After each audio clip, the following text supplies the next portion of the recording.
You've felt it, haven't you? That quiet urge to pull away from people. That strange exhaustion after conversations that used to feel normal. That sense that the world keeps getting louder, while something inside you keeps going silent. And here's what nobody tells you. Emotionally intelligent people are disappearing, not dramatically, not publicly, just quietly, slipping out of society one boundary at a time, one realization at a time, one moment of I can't pretend anymore at a time. Most people never notice it. They think it's weakness. They think it's shutdown. They think it's antisocial. But the truth is far darker. The more aware you become, the harder it is to exist in a world built on noise, masks, and emotional blindness. Emotionally intelligent people aren't vanishing. They're retreating into the shadows because they see what others can't, and once you feel the wounds behind people's confidence, the tension no one else detects, the sadness hiding behind their smiles, you can't unsee it, you can't unfeel it, you can't go back. And if you've been quietly disappearing too, what you're about to hear will explain exactly why. You carry your emotions like a quiet storm. You know it because you are one of the awake. You walk into a room and feel the temperature change before anyone speaks. You notice the tremor behind a smile, the tension behind a laugh, the sadness hiding under someone's mask.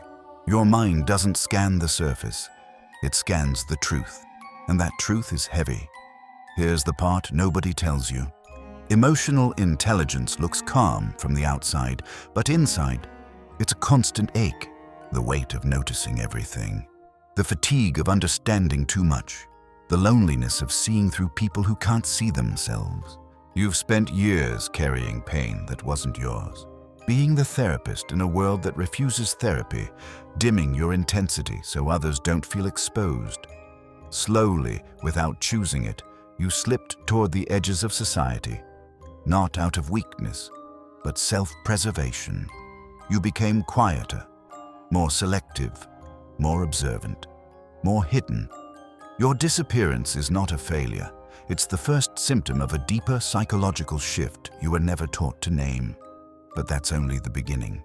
Here's the secret Jung would whisper. Awareness activates the shadow. Most people live inside their persona, the polite version of themselves built for survival. But you've always seen through masks, and when you see through others, you inevitably see through your own. The shadow steps forward, not as a monster, but as everything unexpressed, unspoken, uncomfortable. It whispers truths you wish you didn't know. It reveals fractures long before they break. It exposes the fragile agreements holding people together, and that's when things get brutal. You stop projecting.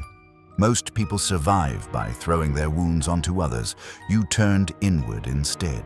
And once you face your shadow, you can no longer pretend. You feel the unlived life. A ghost that grows louder the more awake you become. It haunts the gap between who you are and who you were meant to be. Then comes the deepest cut. Awareness often comes from trauma, even silent trauma, not dramatic, not obvious, just enough to train your psyche to detect patterns, scan emotions, sense danger. You learn to notice before you learn to speak, and now noticing is your native language. This is where most people break. Stay with me. Highly aware people don't suffer because the world is cruel. They suffer because awareness removes the illusions that protect everyone else. Most people survive by not knowing, by filtering, by staying unconscious. But your mind doesn't filter. It absorbs. You see the cost behind people's behavior, when fear becomes a lie, when love becomes attachment, when attachment becomes control, when control becomes resentment, when resentment becomes the quiet exit months before the goodbye. This is emotional intelligence without anesthesia. And here's the dangerous part. The more aware you are, the lonelier your path becomes. Not because you lack connection, but because very few people can meet you at the depth where you naturally live. Your conversations become oceans to people who only know shallow water. Your insights feel like storms to people who crave clear skies. Society doesn't want truth, it wants comfort. Society wants noise. You want truth. That's the fracture. People fear you because you see them, not the version they perform, the version they avoid. You've watched people pull back not because you were wrong, but because you saw too much. This is the hidden price of awareness.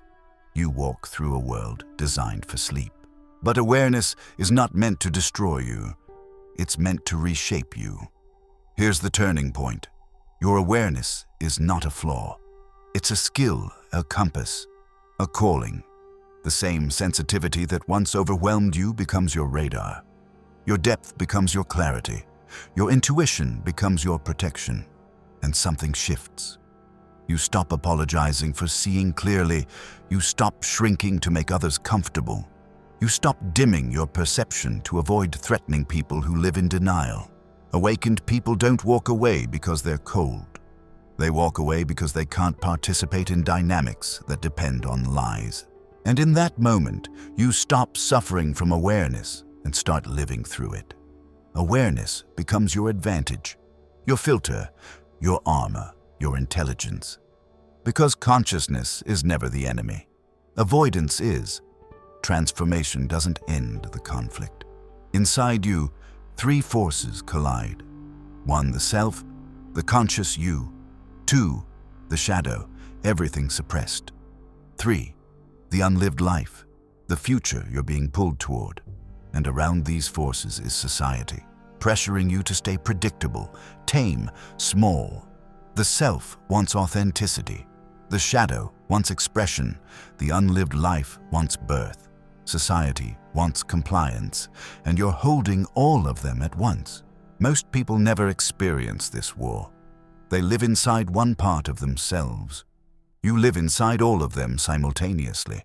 This is why you feel torn, stretched, conflicted, as if you're living multiple lives at once.